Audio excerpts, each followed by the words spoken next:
रंजिश ही सही दिल को दुखाने के लिए आ फिर से मुझे छोड़ के जाने के लिए आ। किस किस को बताएंगे जुदाई का सबब हम, तो मुझसे खफा है तो ज़माने के लिए आ। एक उम्र से हूँ लज्जते गिरिया से भी महरूम, ऐ राहते जा मुझको रुलाने के लिए आ। अब तक दिले खुश फहमी को तुझसे है उम्मीद, ये आखिरी शम्मे भी बुझाने के लिए आ। नाजरीन, मैं हूँ बिस्मिल आफ्ताब आलम और आप देख रहे हैं उर्दू हिंदी नॉलेज चैनल। दिल्ली का जो एग्ज़ाम है उर्दू का, उसके लिए यह ख़ास वीडियो है, ख़ास तौर से यूपी टीजीटी के लिए। तो आइए जानते हैं जो सवाल मैंने कल जहाँ से छोड़े थे उसी के आगे का सिलसिला है। ये पार्ट नंबर 2 है। जानते हैं इसमें सादत हसन मंटू का नाम आपको याद रखना है। और सादत हसन मंटू जो हैं वो 1912 में पैदा हुए थे, 1955 में उनका इंतकाल हुआ था। इसमें जो आपको याद रखना है वो है सादत हसन मंटू का अफसाना है बदतमीज़। बदतमीज़ अफसाना तरक्की पसंद जो अदीब थे, शायर थे, उनकी कमज़ोरियों को निशाना बनाकर लिखा गया है। इसका मतलब समझना है, बदतमीज़ किसका लिखा हुआ अफसाना है ये तो याद रखना है, बस लिखा क्यों गया है ये ज़्यादा इम्पोर्टेंट है। तो लिखा क्यों गया है, इसमें निशाना बनाया गया है तरक्की पसंद तहरीक के जो भी कारिंदे थे, चाहे वो शायर हों, चाहे अदीब हों, नस्र निगार हों, नज़्म निगार हों, सभी पर इन्होंने इसमें निशाना साधा है। इसलिए कहा जा सकता है सादत हसन मंटू तरक्की पसंद तहरीक से नहीं जुड़े थे। इसके बाद में मंटू का अफसानवी मजमुआ ठंडा गोश्त है और इसी ठंडा गोश्त के नाम से उनका लिखा हुआ अफसाना भी है। तो आपको अफसानवी मजमुआ 1950 में शाया हुआ, इसकी सन आपको याद रखना है।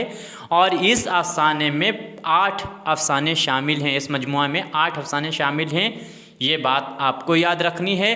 और याद रहे कि इस्मत चुगताई का लिखा हुआ एक नावल है टेढ़ी लकीर, जिसमें समन जो है वो लड़की दिखाई गई है और उस लड़की का बहुत ही अहम किरदार है जो आपको याद रखना है। समन किस नावल का किरदार है? टेढ़ी लकीर। और ये टेढ़ी लकीर जो है वो इस्मत चुगताई का लिखा हुआ नावल है और इसी टेढ़ी लकीर के नाम से मंटू का लिखा हुआ अफसाना है।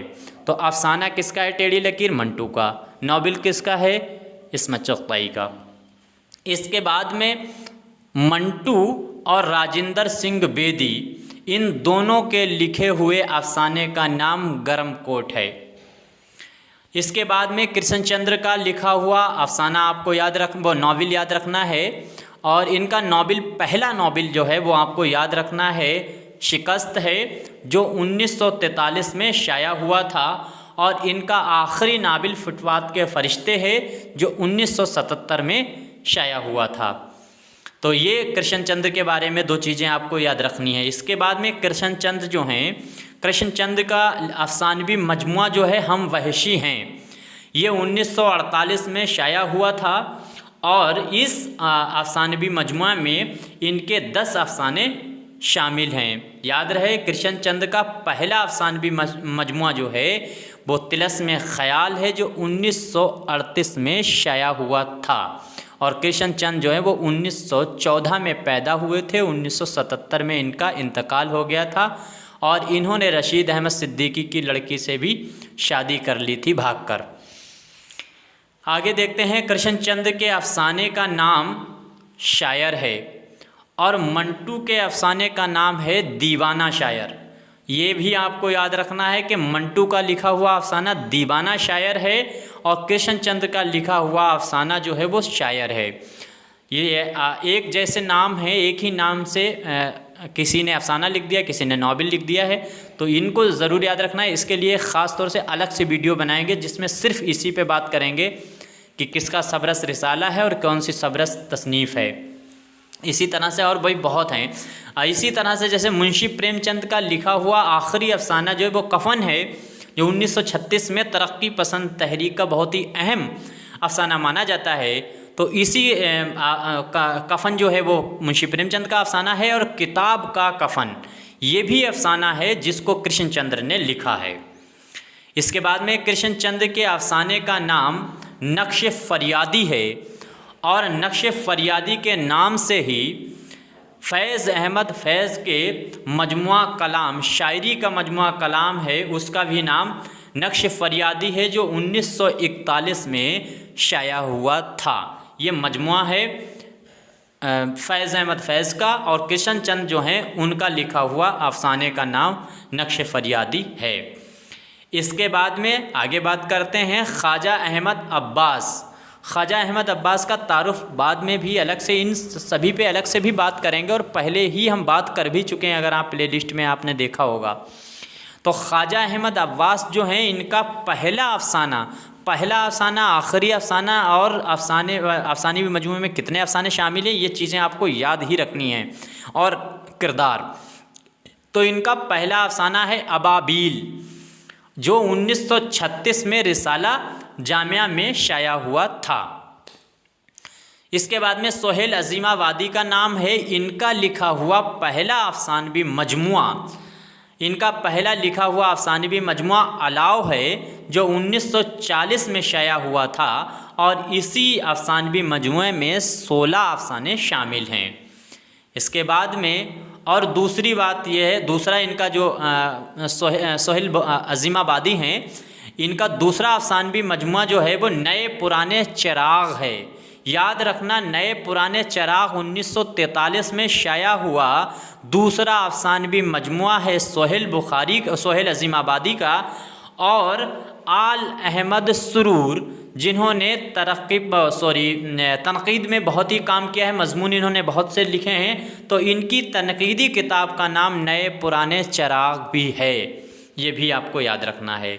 इसके बाद में सोहेल अजीमाबादी ने 1949 में एक रोज़नामा साथी जारी किया था। ये पूछा गया है, इसीलिए मैंने शामिल किया है। साथी जो है वो रोज़नामा था, और इसको किसने जारी किया था? तो सोहेल अजीमाबादी ने 1949 में लाहौर से इसको निकाला।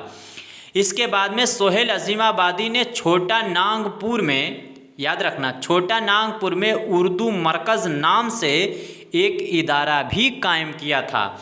ये भी आपको याद रखना, छोटा नागपुर में किसने एक इदारा कायम किया था? उर्दू मरकज़ के नाम से। तो ये कायम किया है सोहेल अजीमाबादी ने। इसके बाद में जिलानी बानो का नाम आता है। जिलानी बानो जो हैं, उनका पहला अफसाना मोम की मरियम है, जो 1954 में अदब लतीफ़ में शाया हुआ था। ये भी याद रखना है किस में शाया हुआ? अदब लतीफ़ में, जो मोम की मरियम है 1954 में शाया हुआ। ये अफसाना इनका है, पहला अफसाना जिलानी बानो का है, और जिलानी बानो का पहला अफसानवी मजमुआ रोशनी है। जिलानी बानो का नावल भी आपको याद रखना है, इनका बहुत ही फेमस हिंदुस्तान पाकिस्तान के बंटवारे पे लिखा हुआ है, ऐवान गज़ल के नाम से। ये नावल भी आपको 1974 में शाया हुआ है, ये नावल भी आपको याद रखना है, इसमें जिलानी बानो का है। तो मैंने जो आज सवालात आपके सामने पेश किए हैं, उम्मीद करता हूँ समझ में आया होगा। ये भूलने के जो चांस रहते हैं, ये मैं नोट्स आपके सामने शेयर कर रहा हूँ, जो मैंने नोट्स बनाए थे अपनी तैयारी के दरमियान। अब अगली वीडियो में जब बात करेंगे तो इसी के आगे ये सिलसिला जब तक चलेगा, मैंने कहा था जब तक TGT का एग्ज़ाम हो नहीं जाता है।